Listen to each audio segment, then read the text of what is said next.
If I do strength training and weight training, I'm going to get too big. And that's one of the big challenges that ladies have, thinking if they do weight training, they're going to turn into one of those extreme looking female bodybuilders. Well, ladies, don't worry, because those extreme bodybuilders are exactly that. They're extreme. They have extreme genetics to start with.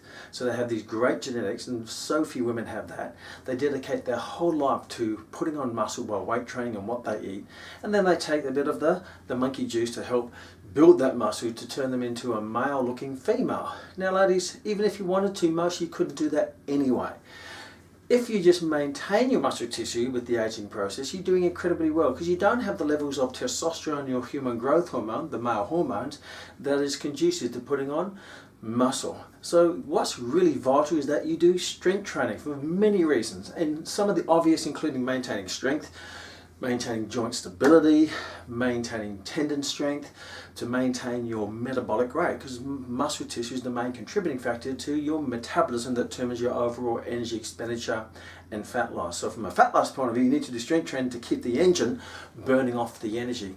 But the most important thing for ladies in particular, considering that 1 in 3 of you will suffer from osteoporosis, is that strength training is the main intervention, or the best intervention, to slow down, stop and reverse the loss of bone mineral density with the aging process called osteopenia that can lead to osteoporosis. So research now shows is strength training, because the strength training, what it does, it puts a controlled progressive load, a controlled progressive stress on the bones, and the body adapts to stresses. So it puts a compression force on the bone, therefore the body will slowly build up your bone mineral density to withstand those compression forces. Plus, you get the pulling of muscle, progressive load pulling of muscle on the bone. So the tendons attached to the bone that pulls on the bone, that makes the bone stronger, because the body will start laying down more of your calcium, particularly in the bone, so you can progressively get stronger to withstand those forces. So if you want to reduce your chances for osteoporosis, because the average ladies, their peak bone mineral density occurs at about 21,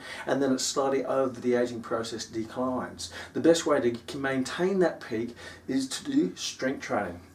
I know personally my mother-in-law, when I first met her, she was diagnosed with advanced osteoporosis. Then she did strength training once a week, good quality progressive strength training with progressively heavier loads relative to her.